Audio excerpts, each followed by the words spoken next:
Now next is the point defects in the ionic solid. Now the point defects in ionic solid are of three types. First is stoichiometric defect, second is a non-stoichiometric defect, and third is the impurity defect. Now we will go through them one by one. So let's start with the first one, that is the stoichiometric defect. Now these are the defects which are found in the stoichiometric compound.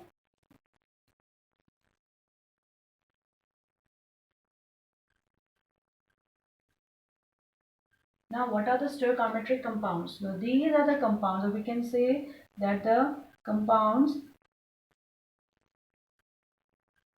in which the number of cation and number of anion is in the same ratio as in the chemical formula. Their chemical formula. The compounds in which the number of the cation and number of the anion are in the same ratio as in the chemical formula, such compounds will be known as the stoichiometric compounds, and the defects which will be found here will be known as the stoichiometric defect. Now the stoichiometric defects is been classified into two types. The first one is Schottky defect,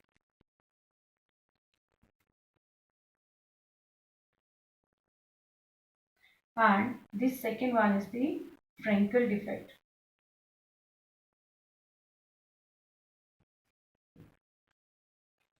In the Schottky defect, here the cation are missing from their lattice site, and to maintain electrical neutrality,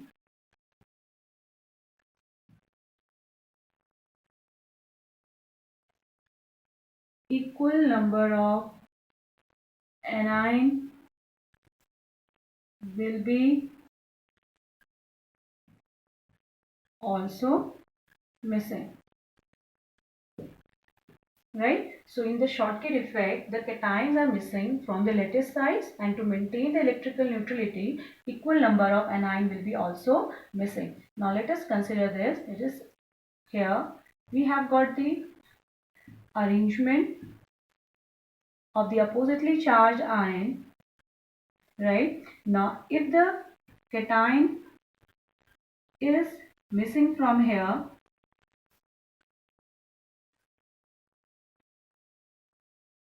then equal number of the anion will be also missing. I am just predicting here, showing here that by the dashed line I am just showing the interionic interaction between the cation and the anion, which hold the oppositely charged ions together. So here this is the cation place which is vacant, right? So if one cation is missing, to maintain the electrical neutrality, means if the cation will be missing from here, then the magnitude of the negative charge will going to exceed. This will make this crystal, right, to acquire the negative charge. So it has to maintain the neutrality, so equal number to it. Now here one cation is missing, so to it the one anion is missing from its lattice site. Now you can see that this type of defect is relating with the vacancy defect. So we can say that the Schottky defect is a type of vacancy defect,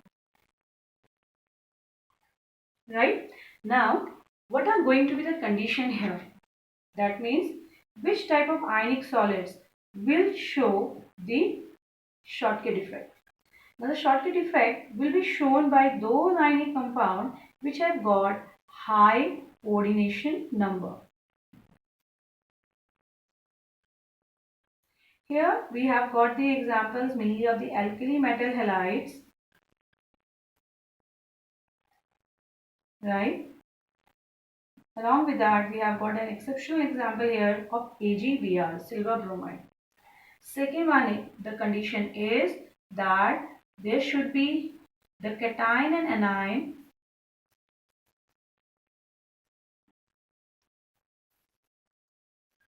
should be almost of similar sizes,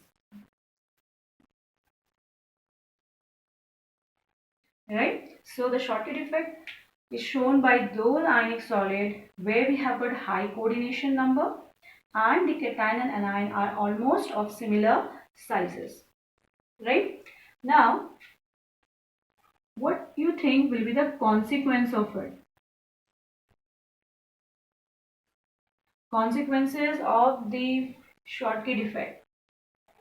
The first is that since here we are getting the vacant hole, we are getting the vacancy, we are getting the hole. So what will happen to the density? Yes, the density is going to lower down. The density decreases. The first consequence of it. Second is, this was the first, and second is from here that since a hole has been created here, it will increase the, we can say, the electrical conductivity of the crystal. So the electrical conductivity increases. Now how it will increase? Since we are getting a hole here, vacant space here, so when electric field, external electric field is applied, so what will happen under its influence? Here the cations, so here is the anion here, it will just jump, move to this side, we will get a hole created here. So we can say now when a hole has been created here, then further another ion will come and jump over here, creating a hole in its place. So there is a movement of the holes. So the electrical conductivity is going to increase. And the third point is that if the hole increases, it is going to affect the stability of the crystal. Or we can say that it affects stability of crystal, right? Because lattice energy will get affected. Lattice energy related with the attraction between the oppositely charged ion, energy related to the interaction between the oppositely charged ion. So when the number of the holes or the vacant space will increase, right, this will affect the stability, and finally what will happen if the number exceeds, that the crystal is going to collapse.